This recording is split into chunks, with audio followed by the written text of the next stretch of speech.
A superalloy, or high-performance alloy, is an alloy that exhibits several key characteristics: excellent mechanical strength, resistance to thermal creep deformation, good surface stability and resistance to corrosion or oxidation. The crystal structure is typically face-centered cubic austenitic. Examples of such alloys are Stahlkocher, Anomaly, alloy, Rene alloys, Haynes alloys, Incalloy, MP98T, TMS alloys, and CMSX single crystal alloys. Superalloy development has relied heavily on both chemical and process innovations. Superalloys develop high-temperature strength through solid solution strengthening. An important strengthening mechanism is precipitation strengthening, which forms secondary phase precipitates such as gamma prime and carbides. Oxidation or corrosion resistance is provided by elements such as aluminium and chromium. The primary application for such alloys is in turbine engines, both aerospace and marine. Chemical development. Because these alloys are intended to be used for high-temperature applications. In addition to these materials being able to withstand loading at temperatures near their melting point, their creep and oxidation resistance are of primary importance. Ni-based superalloys have emerged as the material of choice for these applications. The properties of these Ni-based superalloys can be tailored to a certain extent through the addition of many other elements, both common and exotic, including not only metals, but also metalloids and nonmetals: chromium, iron, cobalt, molybdenum, tungsten, tantalum, aluminium, titanium, zirconium, niobium, rhenium, yttrium, vanadium, carbon, boron or hafnium are some examples of the alloying additions used. Each of these additions has been chosen to serve a particular purpose in optimizing the properties for high-temperature application. Creep resistance is dependent on slowing the speed of dislocation motion within a crystal structure. In modern Ni-based superalloys, the gamma-Ni three-phase present acts as a barrier to dislocation motion. For this reason, this gamma intermetallic phase, when present in high-volume fractions, drastically increases the strength of these alloys due to its ordered nature and high coherency with the gamma matrix. The chemical additions of aluminum and titanium promote the creation of the gamma phase. The gamma phase size can be precisely controlled by careful precipitation strengthening heat treatments. Many superalloys are produced using a two-phase heat treatment that creates a dispersion of cuboidal gamma particles known as the primary phase, with a fine dispersion between these known as secondary gamma. In order to improve the oxidation resistance of these alloys, Al, Cr, B, and Y are added. The Al and Cr form oxide layers that passivate the surface and protect the superalloy from further oxidation, while B and Y are used to improve the adhesion of this oxide scale to the substrate. Cr, Fe, Co, Mo and Re all preferentially partition to the gamma matrix, while Al, T, Nb, Ta, and V preferentially partition to the gamma precipitates and solid solution strengthen the matrix and precipitates respectively. In addition to solid solution strengthening, if grain boundaries are present, certain elements are chosen for grain boundary strengthening. B and Z are tend to segregate to the grain boundaries, which reduces the grain boundary energy and results in better grain boundary cohesion and ductility. Another form of grain boundary strengthening is achieved through the addition of C and a carbide former, such as a Cr, Mo, W, Nb, Ta, T, or HF, which drives precipitation of carbides at grain boundaries and thereby reduces grain boundary sliding. While Ni-based superalloys are excellent high-temperature materials and have proven very useful, Co-based superalloys potentially possess superior hot corrosion, oxidation, and wear resistance as compared to Ni-based superalloys. For this reason, efforts have also been put into developing co-based superalloys over the past several years. Despite that, traditional co-based superalloys have not found widespread usage because they have a lower strength at high temperature than Ni-based superalloys.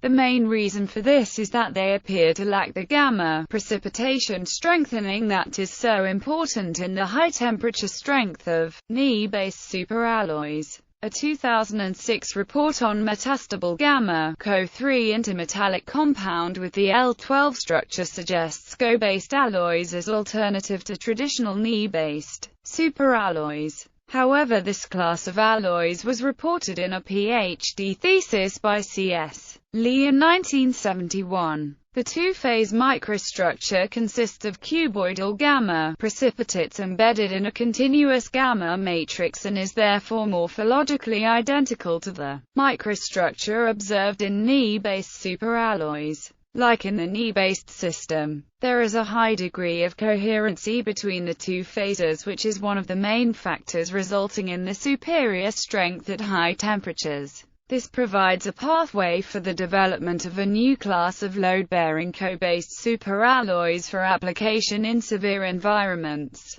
In these alloys, W is the crucial addition for getting gamma intermetallic compound that makes them much denser compared to Ni-based superalloys. Recently, a new class of gamma-gamma cobalt-based superalloys have been developed that are W-free and have much lower density comparable to nickel-based superalloys. In addition to the fact that many of the properties of these new co-based superalloys could be better than those of the more traditional Ni-based ones, Co also has a higher melting temperature than Ni. Therefore, if the high temperature strength could be improved, the development of novel co-based superalloys could allow for an increase in jet engine operation temperature, resulting in an increased efficiency. Process development. The historical developments in superalloy processing have brought about considerable increases in superalloy operating temperatures. Superalloys were originally iron-based and cold-wrought prior to the 1940s. In the 1940s, investment casting of cobalt-based alloys significantly raised operating temperatures. The development of vacuum melting in the 1950s allowed for very fine control of the chemical composition of superalloys and reduction in contamination, and in turn led to a revolution in processing techniques such as directional solidification of alloys and single-crystal superalloys. There are many forms of superalloy present within the gas turbine engine. In order to have fracture resistance, the discs of the high-pressure turbine are polycrystalline, which are usually cast and then forged into shape. The cast discs have a large columnar grain structure and contain chemical segregation. The polycrystalline discs can also be made by powder metallurgy, where fine powders are hot isostatically pressed, extruded, and forged into shape. On the other hand, turbine blades are usually monocrystalline or single crystal. Single crystal blades are free of gamma grain boundaries, which allow for increasing creep resistance. Turbine blades can also be polycrystalline, which are made via investment casting. The polycrystalline blades can contain either columnar grains or equiaxed grains. Columnar grain-structured blades are created using directional solidification techniques and have grains parallel to the major stress axis, while equiaxed grain-structured blades are prone to creep deformation. Metallurgy of superalloys. The microstructure of most precipitation-strengthened nickel-based superalloys consists of the gamma matrix, and of intermetallic gamma precipitates. The gamma phase is a solid solution with a face-centered crystal lattice and randomly distributed different species of atoms. By contrast, the gamma phase has ordered crystalline lattice of type 51-2. Modern alloys typically contain about 70% by volume fraction of cube-like gamma precipitates whose edge length is about 0.5 micrometers. In pure Ni3 phase, atoms of aluminium are placed at the vertices of the cubic cell and form the sublattice A. Atoms of nickel are located at centers of the faces and form the sublattice B. The phase is not strictly stoichiometric. There may exist an excessive vacancies in one of the sublattices, which leads to deviations from stoichiometry. Sublattices A and B of the gamma phase can solute a considerable proportion of other elements. The alloying elements are dissolved in the gamma phase as well. The gamma phase hardens the alloy through an unusual mechanism called the yield strength anomaly. Dislocations dissociate in the gamma phase, leading to the formation of an antiphase boundary. It turns out that at elevated temperature, the free energy associated with the antiphase boundary is considerably reduced if it lies on a particular plane, which by coincidence is not a permitted slip plane. One set of partial dislocations bounding the APB cross-slips so that the APB lies on the low-energy plane, and since this low-energy plane is not a permitted slip plane, the dissociated dislocation is now effectively locked. By this mechanism, the yield strength of gamma phase Ni3L actually increases with temperature up to about 1000 degrees Celsius, giving superalloys their currently unrivaled high-temperature strength. Initial material selection for blade applications in gas turbine engines included alloys like the mnemonic series alloys in the 1940s. The early mnemonic series incorporated gamma Ni3 precipitates in a gamma matrix, as well as various metal carbon carbides at the grain boundaries for additional grain boundary strength. Turbine blade components were forged until vacuum induction casting technologies were introduced in the 1950s. This process significantly improved cleanliness, reduced defects, and increased the strength and temperature capability of the material. Modern superalloys were developed in the 1980s with the advent of single crystal, or monocrystal, solidification techniques for superalloys that enable grain boundaries to be entirely eliminated from a casting. Because the material contained no grain boundaries, carbides were unnecessary as grain boundary strengths and were thus eliminated. Additionally, the volume fraction of the gamma precipitates increased to about 50 to 70%. The first-generation superalloys incorporated increased aluminium, titanium, tantalum, and niobium content in order to increase the gamma volume fraction in these alloys. Examples of first-generation superalloys include PWA1480, RenAN4 and SR99. The second and third generation superalloys introduced about 3 and 6% rhenium for increased temperature capability. Examples of second-generation superalloys include PWA1484, CMSX4 and RenAN5. Third-generation alloys include CMSX10 and RenAN6. Fourth, fifth, and even sixth-generation superalloys have been developed which incorporate ruthenium additions,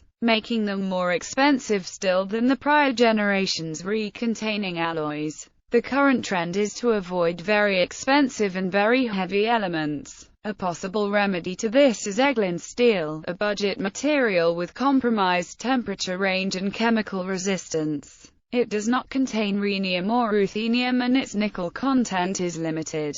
To reduce fabrication costs, it was chemically designed to melt in a ladle. Also, conventional welding and casting is possible before heat treatment. The original purpose was to produce high-performance, inexpensive bomb casings, but the material has proven widely applicable to structural applications, including armor. In addition, it is often beneficial for grain boundaries that the nickel-based superalloy contains carbides for improvements in creep strength. Where the carbides are precipitated at the grain boundaries, they act to pin the grain boundaries and improve the resistance to sliding and climbing and migration that would occur during creep diffusion. However, if they precipitate as a continuous grain boundary film, the fracture toughness of the alloy may be reduced, together with the ductility and rupture strength. Single crystal superalloys. Single crystal superalloys are formed as a single crystal using a modified version of the directional solidification technique, so there are no grain boundaries in the material. The mechanical properties of most other alloys depend on the presence of grain boundaries, but at high temperatures, they would participate in creep and must be replaced by other mechanisms. In many such alloys, islands of an ordered intermetallic phase sit in a matrix of disordered phase, all with the same crystalline lattice. This approximates the dislocation pinning behavior of grain boundaries, without introducing any amorphous solid into the structure. Single-crystal superalloys have wide application in the high-pressure turbine section of aero and industrial gas turbine engines due to the unique combination of properties and performance. Since introduction of single-crystal casting technology, SX alloy development has focused on increased temperature capability, and major improvements in alloy performance have been associated with the introduction of new alloying elements, including rhenium and ruthenium. Coating of superalloys. Superalloy products that are subjected to high working temperatures and corrosive atmosphere are coated with various kinds of coating. Several kinds of coating process are applied: Paxam process, gas phase coating, thermal spraying, and physical vapor deposition. Paxam process. The Paxam process is carried out at lower temperatures, about 750 degrees Celsius. The parts are loaded into boxes that contain a mixture of powders, active coating material, containing aluminum, activator, and thermal ballast, like aluminum oxide. At high temperatures the gaseous aluminum chloride is transferred to the surface of the part and diffuses inside. After the end of the process the so-called green coating is produced, which is too thin and brittle for direct use. A subsequent diffusion heat treatment leads to further inward diffusion and formation of the desired coating. Thermal spraying. Thermal spraying is a process of applying coatings by heating a feedstock of precursor material and spraying it on a surface.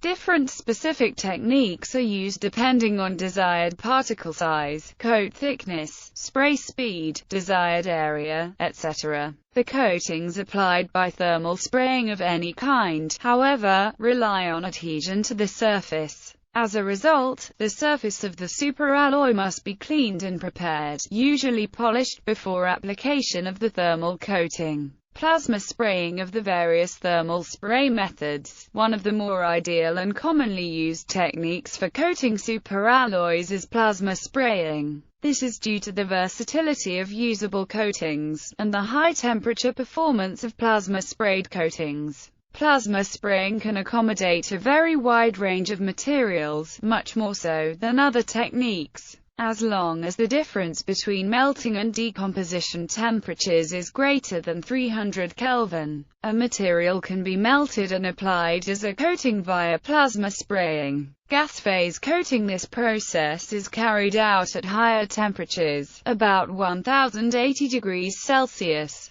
The coating material is usually loaded onto special trays without physical contact with the parts to be coated. The coating mixture contains active coating material and activator, but usually does not contain thermal ballast. As in the Paxam process, the gaseous aluminium chloride is transferred to the surface of the part. However, in this case the diffusion is outwards. This kind of coating also requires diffusion heat treatment. Bond coat. The bond coat adheres the thermal barrier coating to the superalloy substrate. Additionally, the bond coat provides oxidation protection and functions as a diffusion barrier against the motion of substrate atoms towards the environment. There are 5 major types of bond coats: the aluminides, the platinum aluminides, macrelide, cobalt cermets, and nickel chromium. For the aluminide bond coatings, the final composition and structure of the coating depends on the composition of the substrate.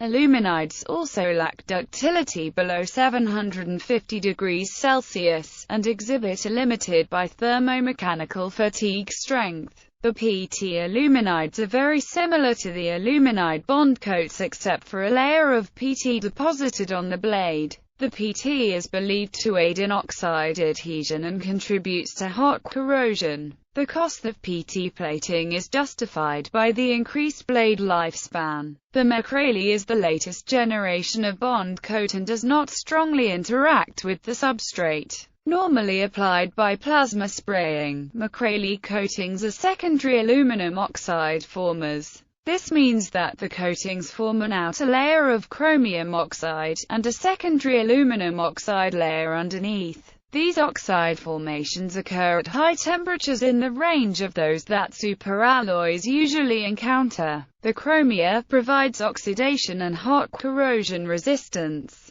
The alumina controls oxidation mechanisms by limiting oxide growth by self-passivating. The yttrium enhances the oxide adherence to the substrate, and limits the growth of grain boundaries. Investigation indicates that addition of rhenium and tantalum increases oxidation resistance. Cobalt cement-based coatings consisting of materials such as tungsten carbide, cobalt can be used due to excellent resistance to abrasion, corrosion, erosion, and heat. These cement coatings perform well in situations where temperature and oxidation damage are significant concerns, such as boilers. One of the unique advantages of cobalt cement coatings is a minimal loss of coating mass over time, due to the strength of carbides within the mixture. Overall, cement coatings are useful in situations where mechanical demands are equal to chemical demands for superalloys.